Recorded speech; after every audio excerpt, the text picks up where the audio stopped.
What's it like to be great at setting boundaries at camp?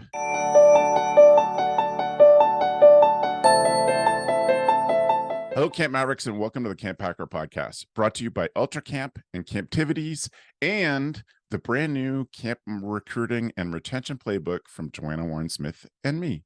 I'm Travis Allison. I'm a summer camp marketing and strategy consultant. Hi, everyone. My name is Chris Hudson. I am the founder of Camp Highlight, the sleepaway camp for kids with LGBTQ parents, the best camp in the world. And when I'm not being fabulous, I am a camp trainer and consultant. Hey, everybody. I am Kyrah Altman. I am the founder and board president of Let's Empower, Advocate, and Do, also known as LEAD in the camp industry. We developed the nation's first mental health training tailored to camp counselors and staff. And we also do a lot of work in the DEI realm through the unique lens of mental wellness and mesh. Happy to be here. And we are great to have you. Welcome, Kyrah. For those of you listening, I just want to say from the very beginning, as is the beginning of I think it's our 13th season. Oh my, it's my lucky number. In this show, I just want to say from the beginning, still at this point in our podcasting journey, reviews are still important. And so we'd be super grateful if you went to ratethispodcast.com/camp, click on the ratings and reviews button for whichever app you listen to us on. Kyrah, thanks for joining us for this and for being a part of suggesting this topic as well. I'm super grateful for that. Before we dig in, can you tell me a bit about how you got connected to summer camp? Sure. So my relationship with summer camp is a very interesting one. It's a very complicated one. Of course, growing up, I always wanted to attend overnight summer camp. It's kind of that dream. Once you see the Lindsay Lohan, at camp situation, you're like, yes, I want to go. And I was able to go because my father could afford it. And so he sent me for 2 weeks to Camp Birch Hill in New Durham, New Hampshire. And it was a really hard 2 weeks, mostly because I came from a much lower socioeconomic status than a lot of my peers. And also because I had grown up in a very violent and toxic households, not with my father, but with other family members. And so I was experiencing a lot of symptoms of PTSD and including nightmares and flashbacks and things that staff just weren't prepared to handle. And so it created a lot of isolation and I felt very ostracized. I went back to camp one more year, but similar Yeah. things happened Yeah. and I never went back.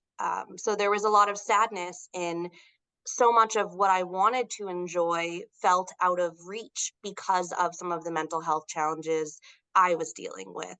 And so that's really what has created and fueled that love for camp, but also the love for improving culture at camp. So, Kyrah, it sounds to me like it's not necessarily on you and the things that you were going through as a child, but it's on the institution and how it set its staff up for this. Totally. And I will say last year, Camp Birch Hill, my former camp, was the first camp to sign on with us for training and Correct. certification in that year. So we've worked with them for a few years now. Their director, Chrissy, is incredible. And they've come a long way, like most camps in the industry. I also will say, even as an adolescent, I recognized that it wasn't that the staff didn't care. They cared so much, but they had absolutely no training No and tools. no tools to respond to some very atypical triggered traumatic behaviors that I was showing that were also scaring other campers. So at the end of the day, the institutions need those tools to allow the good of camp to be accessible to more folks. Yeah, that's great. And so what brought you back later to say, I want to serve that? I feel like there was something that got you started down this road of your professional life as an adult. Well, I don't like seeing problems that I know I can fix or at least start to address. And Sure. so I've always had that entrepreneurial brain. And I immediately began looking into programs. So one of the earliest things I did was I became a youth mental health first aid instructor. Hmm. And then I very quickly, after providing that for a few years to camps, learned about the downfalls or the limitations of that curriculum within the camp space. And so I've done, and then that really fueled our launching of camp mental health certification tailored to the very unique camp setting.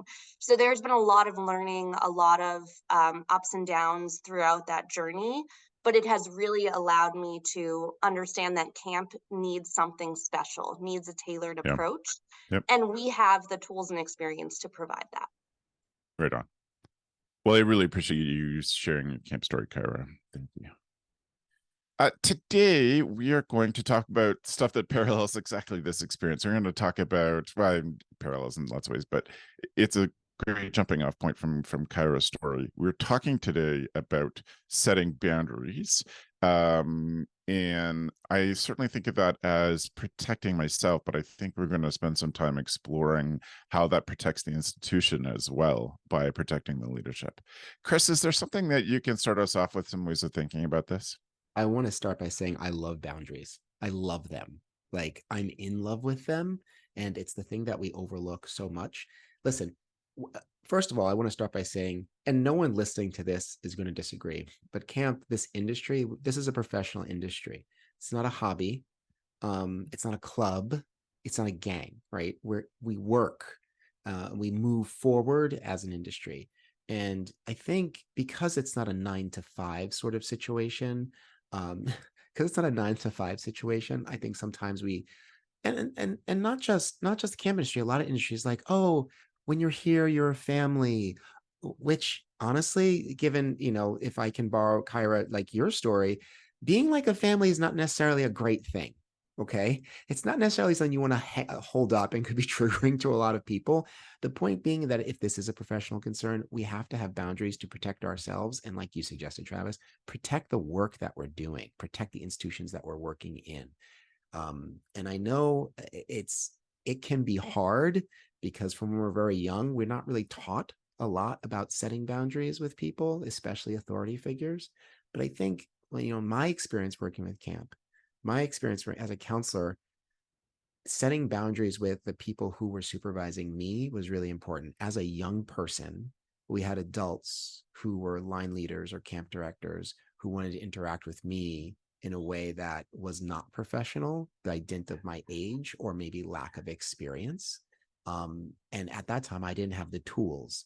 Now that I'm on the other end as a director, I'm very, very mindful of how I set boundaries with my staff, checking in with them about those boundaries and being really intentional about that in starting at the interview. Starting the interview, I ask about people's boundary setting. I ask about how they respond when their boundaries are, being tromped over, through the training to the in-service at camp. And then also, the post-interview after camp, after the season's over, we return people and be like, that's one of the questions we ask is like, how did you feel about the interactions? How'd you feel about me as a supervisor? Tell me more about that. I honestly, it's something that has to be focused on. It's not something that's just going to happen, and especially a lot of the young people we're working with, they don't have the experience of setting boundaries. And hell, they may not have had a lot of job experience for this. The onus is on us to really introduce that to them. I think that last point's a great one. More and more camp staff, this is their first job. I think when, 15 years ago, 20 years ago, camp staff would have come of having some job experience. And so they would have just an understanding of what it means to be in a workplace. Not necessarily one that had good boundaries, but there was just another step of understanding there before they come to us. So I appreciate the checking in. And I love, Chris, I'm curious to know how well it works as a supervisor. Are you saying, how well did I do with your boundaries? Maybe my real question is, how do you set it up so they'll answer that honestly? Listen, I can encourage people to be honest. And I let people know it's important for the institution for me to have this information. At the end of the day, people are going to share what they're comfortable sharing, right? Yep, But I yep. think for our staff members who have stuck around for a while, they take it seriously and they take the relationship seriously. And Yeah. also, it's just when you are in an environment that is name checking boundaries and checking in about them, the only thing I can hope is that people are a little bit more forthcoming in talking about that and loosening that up and and putting that out there. Yeah, that's great. Kyrah, what do you think? Yeah, so I wanted to share one of my favorite quotes of all time, and I share it as often and as regularly as I can, is a quote about boundaries, and it's boundaries are the distance at which I can love you and me simultaneously. Prentice Hemphill. Smart. And I love this quote, the distance that I can love you and me I simultaneously. love that. And so, yeah, and it really has transformed the way I teach boundary setting, the way that apply it in my own personal life. And I think to answer your question, Chris, how do you, or Travis, to set up those conversations? I think you set it up maybe with that quote, but you share, I want to make space for you and I want to make space for me. And by using boundaries, right, or by leveraging boundaries as a tool, we're able to honor both of us. We're able to make space for both of us to feel heard even if we don't agree necessarily in a tough moment. So that's something that I wanted to share that I believe can really add vulnerability to the Yeah. boundary conversation. How do we teach people to do this better? I mean, this is really an overgeneralization, but we certainly see ourselves as an industry as being very caring people, who try to do things with a lot of intentionality. But this is really an area that we are not doing well. So the biggest misconception that I see when teaching this tool is that people think boundaries are about influencing the behavior of other people when it's not that at all. Boundaries are 100% in your control. They're about your behavior. So let me give you an example.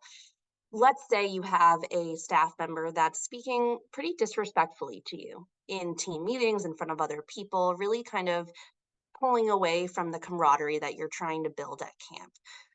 Instead of saying to that staff member, you cannot speak to me that way, right? Because that would be about that staff member. Instead, the boundary is at camp, this is how we speak to one another, and if you don't abide by that, we need to talk about your place here at camp as a staff member. Or even saying something, if it's one on one, right? I will not allow you to speak to me like that. So if you begin speaking disrespectfully to me, I will respectfully walk away until you're ready to continue the conversation in a healthier way. So again, it's not about influencing them. If a boundary relies on the other person to do something, it's not an effective one. An effective boundary relies on you to be able to walk away if that person or that situation is occurring. The issue here that I'm hearing it in what I said and what you just said is that I want to go back to the fact that a lot of the people that are being supervised in these situations are young people, not a lot of job experience. On top of that, as I always point out, they're coming right from academic situations where the emphasis on authority and top down information delivery is so encoded in them. Yeah. The idea of maybe pushing back against a boundary or announcing that they are not comfortable in a calm way, sometimes I worry that they don't have access to that. So it's really like an intro to setting boundaries, I find, with the younger staff. Because Yeah. before we get to like the boundary setting, it's sort of like, it's okay to contradict me. It's okay to have feelings about the way that I treat you. And it's okay to express those feelings, not to your colleagues, right? Venting is fine, Right, but that it can't end there. It's right. important for our relationship and for this endeavor that you communicate that back to me. That in and of itself is an education that is part of this discussion, but is kind of the preamble to it. Oh, yeah. I think that's a critical piece of the puzzle. I think if you don't start there, you're not giving people the tools, the access to know how to express that. I will also say that I think I think that there is power in modeling boundary setting that goes way beyond supporting yourself too. So I think as a leader, if a leader at camp can model boundary setting for themselves in a public way, it also gives staff, gives campers, gives other people permission to do the same, because you're even using the language that you want to encourage them to use in similar situations. So I think that modeling piece is also powerful and a gift that we don't often think about. We know that young people are more likely to model or to replicate what we do than to listen to what we say. Yeah. And so I think that piece is also big here. And that's not lot. Can I tell you a real quick story? Once in college, I had come back to the dorm. I'd just gone grocery shopping, and the girl lived across the hall. A bunch of people were in my room. She's like, "Oh God, I'm so hungry. Can I have some bread?" And I said, "No, you can't." And she's like, "It's right there." I said, "Yeah, but it's mine, and you can't have it." And I just went about. And can I tell you, I was like, what, 20? 4 years ago, a friend of mine said, "Do you remember we were in your room and Karen came across the hall and asked?" I said, "Vaguely." And he was like, "That was really powerful for me to see that, because you just said no and moved on."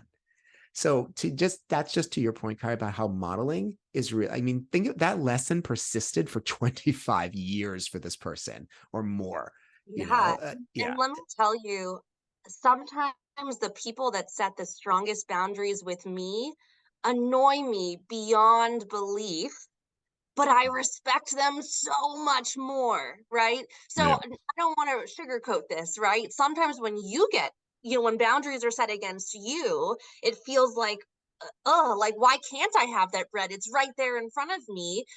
But at the same time, it's such a beautiful lesson of, wow, like, good for that person. People can do that. It's not a bad People can thing do to that. do that. Right. And Yeah. it makes you that much more excited to keep practicing it with other people in your life. So love that, obsessed with that, and hate when it happens to me, but then love it 5 seconds later. It just takes the 5 seconds of grumbling, and then I'm like, keep doing it, do Mhm. more. I love it. It fuels me. I want to.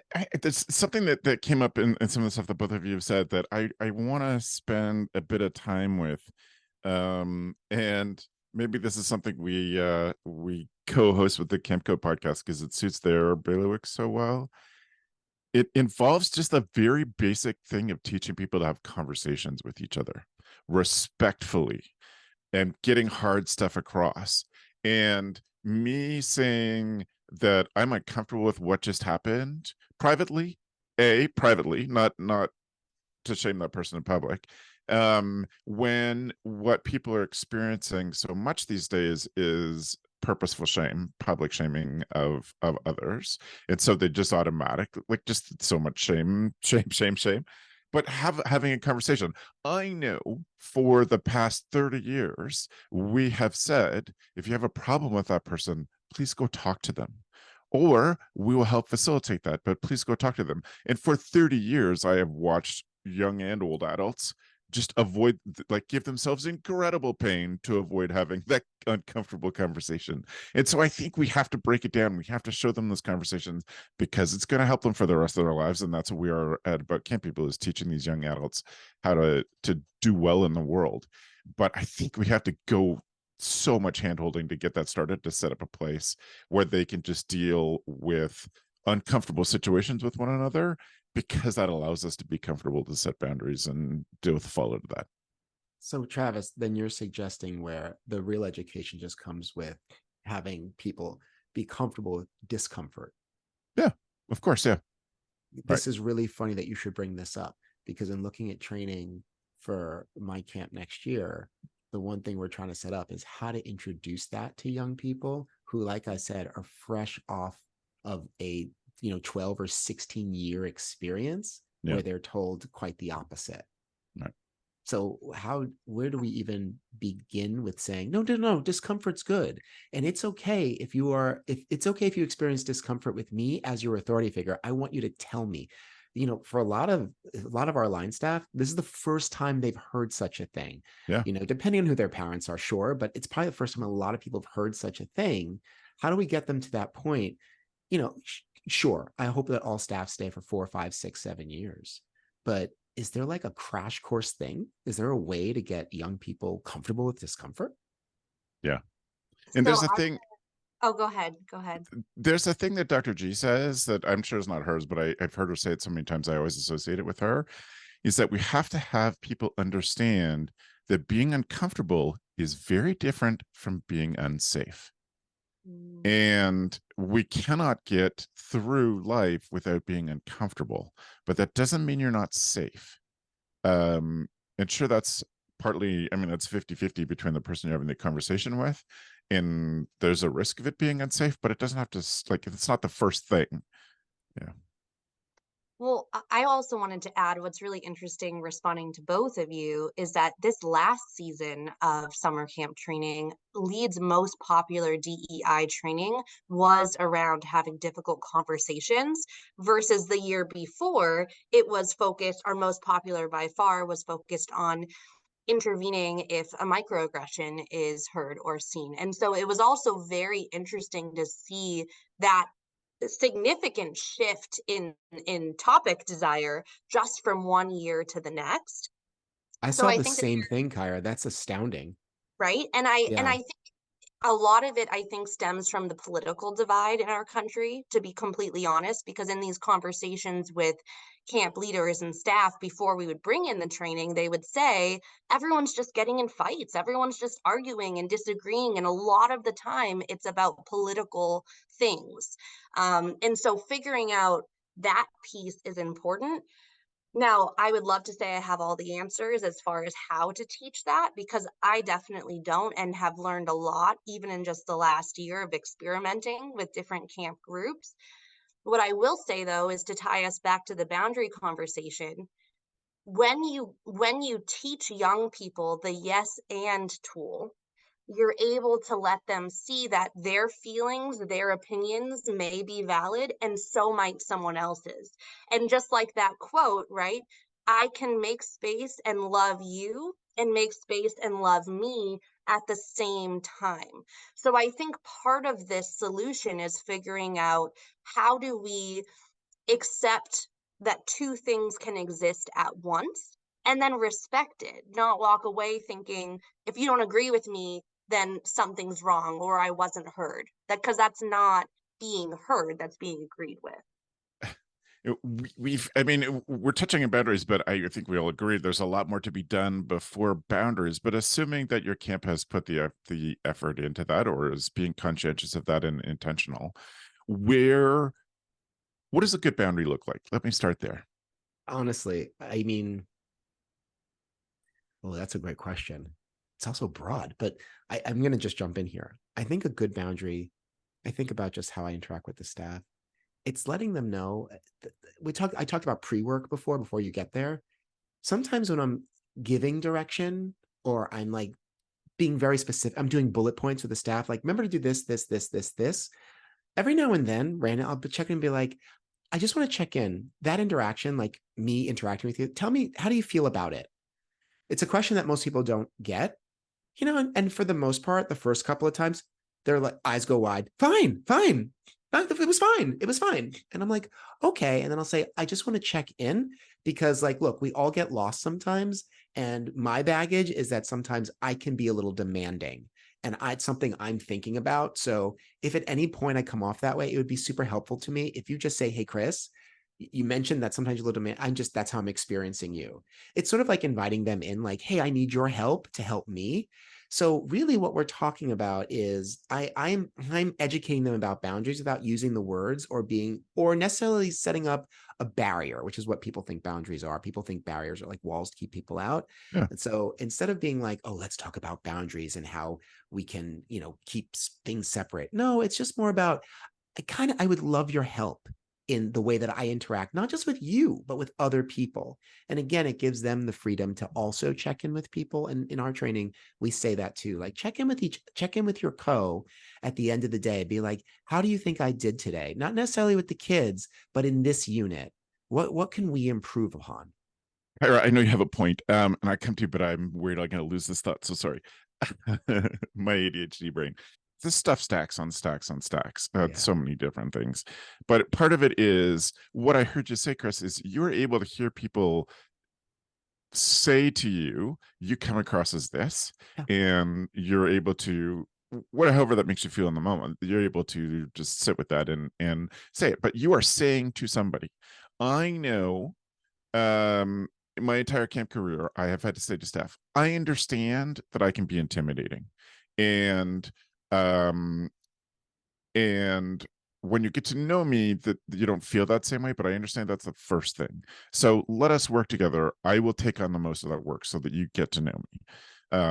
And so that self-awareness is really, really interesting and hard to do, but it's listening to feedback, asking for feedback, say steps. You have to ask for feedback, and then you have to listen to it, and then you have to absorb it, and then you have to put it into practice. Kyrah, what are you thinking? Yeah, thank you. And I love that you added that. So especially because it relates to something Chris said too.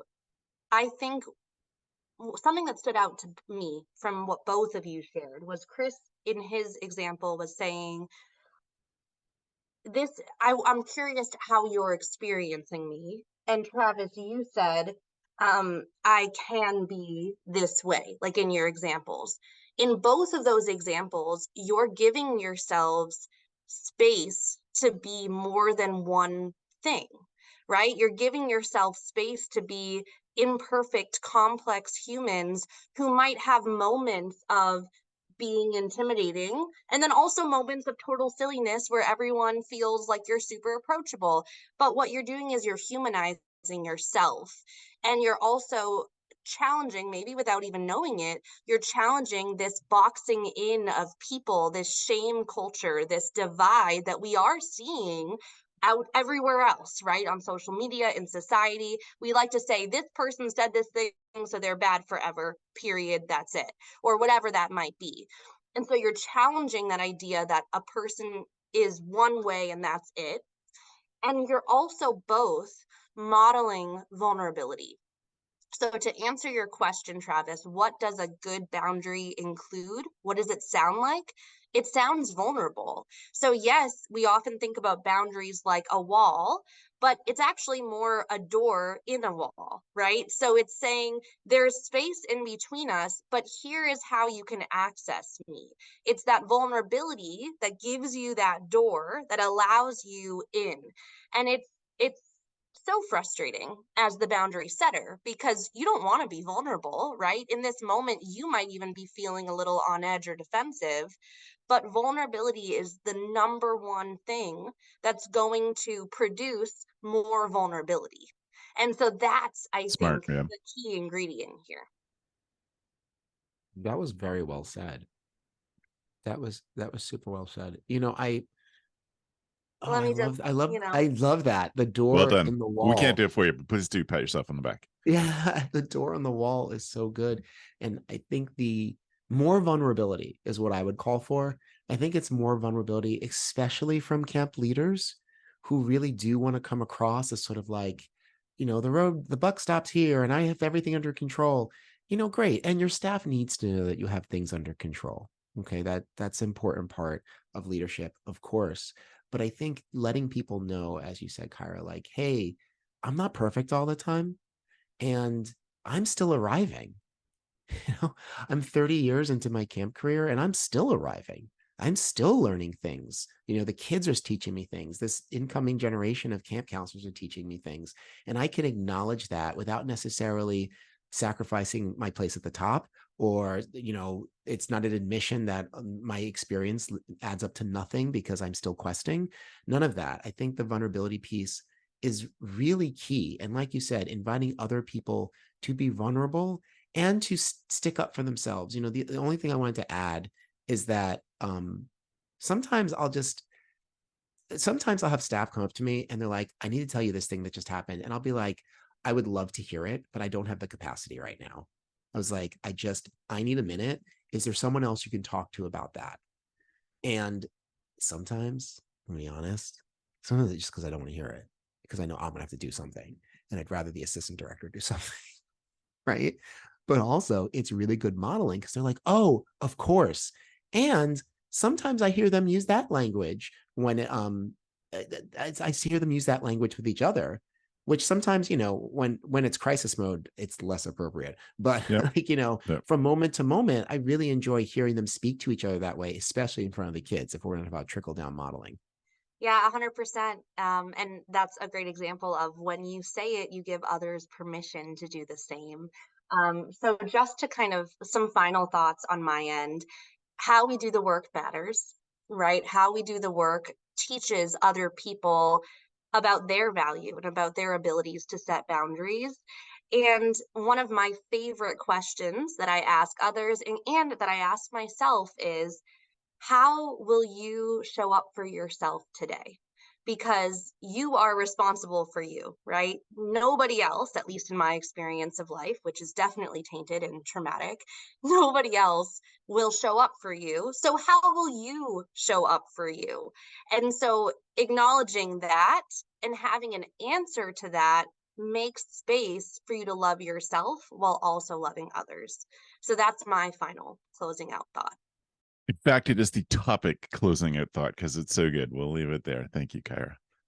I appreciate both of you for sharing your stories and bringing your wisdom to this discussion. I'm going to change modes now, and I'm going to take a second to thank UltraCamp for sponsoring the CampHacker podcast. UltraCamp has an offer exclusive to CampHacker listeners that allows you to discover the best marketing tools and apps for camps. They put it all together in a little bundle that's been updated for 2023-24. If you go to ultracampmanagement.com/CampHacker, there you can download their free guide, The Marketing Toolbox. When you think about this job, do you focus on, do you consider at a lot of moments in the day what drew you to the camp experience? UltraCamp knows it wasn't for paperwork. It wasn't for metrics. It wasn't for bookkeeping. That's why they have created an all-in-one platform to streamline your program management. You can say goodbye to the hassle of learning and managing multiple platforms to run your camp. With UltraCamp, you can effortlessly register and manage campers, generate and direct communication networks, organize schedules and activities, process payments and donations. UltraCamp's goal is to help their clients spend less time in the office and more time doing what they love. If you want to know if UltraCamp is right for you, please again go to ultracampmanagement.com/CampHacker. They offer free customized demo sessions so you can see their software in action. ultracampmanagement.com/CampHacker. And so now we move on to our tool of the week. Chris, can I give you the first tool of the week of the season, please? I don't think I've ever gone first. So this is a new era on the CampHacker podcast. So I want to thank God and the Academy. No, so I was recently traveling through Europe. Yes, I'm bragging. And I stopped by a bookstore in Rotterdam, and they had this series of books. And the series called the Big Idea series, a primer for the 21st century. And the books are all okay. I'm going to be quick because I could gush about this. There's so much I like about this. Basically, it's just a book that explores different topics, usually around science or society. So some of the titles in the series are: Is Capitalism Working? Is Gender Fluid? Will AI Replace Us? Is Masculinity Toxic? This one that I'm reading is called Does Monogamy Work? And what I love about this book is that, and people are saying like, oh God, he's recommending a book. Let me tell you something. What's great about this book is that it's the way that it's written. I don't know if you can see this but the way that it's written in two different fonts. The paragraphs in larger font is like, listen, if you don't have a lot of time and you want to skim, you read this. When you have more time, come back and read the smaller font, which will be a deeper dive into the discussion. It makes it so accessible, especially for these huge questions that are being asked. I think it makes it really easy to digest. Why do I think this would make you a better camp director? One, I think education in general makes you a better camp director. Two, I think thinking about broad societal issues makes you a better camp director, because we are preparing an entire generation for society. So asking questions like, is masculinity toxic? Is gender fluid? Directly impacts what we're doing with our young people. So I would check out any of the books. It's the Big Idea series. That is great. Thank you. Thank you. Thank you. Kyrah, what's your tool of the week? Thank you. I'm so excited to look into those books as well, Chris. I love a good open-ended question-ish that those books provide us ish. Okay, so my tool of the week is, let me see. Chris showed me how to show all of you. Resurgence. So Resurgence is a burnout recovery journal. So for our camp professionals who have struggled over the last few years because our world has kind of turned upside down, many of us are feeling like that love for camp has slowly dwindled or has been beat out of us because of all of the blows that the industry has received. With that said, this journal offers you 100 original self-care challenges intentionally designed to help you heal and recover from burnout, specifically within the camp space. So you can either use this journal just as a journal, like the pages are blank, or you can actually go up to the top and you can follow along with the challenge. You can track your mood and also reflect on the love that you want to rediscover within camp. So that is my tool of the week. 100% of the proceeds go to lead a mental health nonprofit serving the camp community. So please check us out and buy on Etsy for free shipping. Right on. Thank you. I'll have to make sure I get the Etsy link then, because I only had found it on Amazon. Thank you. Those are great. And congratulations on the book. I got it as soon as I saw it was out and read through it. It looks really great and really. Have you started any challenges yet, Travis? I have not. I'm at the moment trying to finish editing my own book. Are you there? It's so yeah. I lost you. Did you start any challenges? I have not. I'm eyeballs deep in editing my own book at the moment. No worries. And that's kind of my limit on actual reading. I can listen to stuff, but I can't read and process at the moment. Fine, no guys, I'll write a book too. Well, let me know once you do try the challenges, because they are very eye-opening. And sometimes practicing those challenges in the moments that you are super focused on something else is exactly when you need them. So definitely give it a look. Thank you for purchasing as well, Travis. And of course. Yep. And I will also purchase yours, Chris, on the first day it comes out. I promise you. As soon as you said, I apologize for doing a book, Chris, I was like, did you look at our list? There have 3 books today. So my book is one I've been talking about this all fall. It is a book called Unreasonable Hospitality by Will Guidara, and he is a manager owner of a very famous restaurant in New York City called 11 Madison Park. I first heard of the restaurant when I saw the Netflix documentary series called 7 Days Out. It was about their relaunch and refurbishment of the restaurant and relaunching it. But this came back on my radar. The restaurant came back on my radar, and Will came back on my radar because of the TV show The Bear. And for a couple of years, I felt like Ted Lasso was every camp person's favorite TV show. And I'm feeling, to me, like The Bear is the new version of that. It's much more sweary, and it's a lot more open conflict, which is interesting about how it resolves itself, but how they come together as a team. It is both family and workers coming together as a team. One of the biggest characters in this is Cousin Richie, and Richie gets sent off to basically apprentice for a week for being front of house in a restaurant in a very famous made-up restaurant in Chicago that has this. It's based on 11 Madison Park. And one of the things this nighttime thing is reading this book, and it's a big book, the yellow cover with a not bright, but thick black and white reading. So you look at the cover, as soon as I saw it, I was like, I have to buy that because I know it's good. It is so great. It is so good that I have had to put it aside because I can't absorb anymore. I have dog-eared, highlighted, written. All the end pages are full of ideas. I have a few of those, lucky enough to find a few of those that relate to camp that have all been tools of the week before, but please go check out this book. I believe it's finally available in libraries now, but we'll also put a link in the show notes to all of this. So if you go to camphacker.tv/podcast, you will find the show notes from this and every other episode. But I'm really grateful to the two of you. Thank you for sharing these and giving us some thoughtful stuff to think about and some practical stuff to do as well. Before we wrap up, I want to take a second and thank Camptivities for their sponsorship again of CampHacker. We're always grateful to have the support, especially long-term support of groups and organizations like UltraCamp and Camptivities. In this case, I want to focus on Camptivities because they've understood that every year does the same thing for you or your staff, that you spend lots of hours working on the daily schedules, the things that just make people get to the right place at the right time. And often there can be mistakes or missed activities, and that adds to the stress of your staff and diminishes the experience of your campers as well. And at some point you have to say to yourself, why is this so difficult? If there has to be a better way. And that's why Camptivities was made. Camptivities is created to help you do this.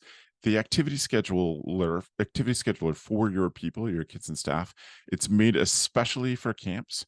It includes group schedules and camper schedules. The whole thing is covered in there. There's different day schedules. They have no problem with that. You can schedule things automatically. You can schedule electives when people sign up for them. You can schedule on batches. Just schedule the way that works specifically for your camp.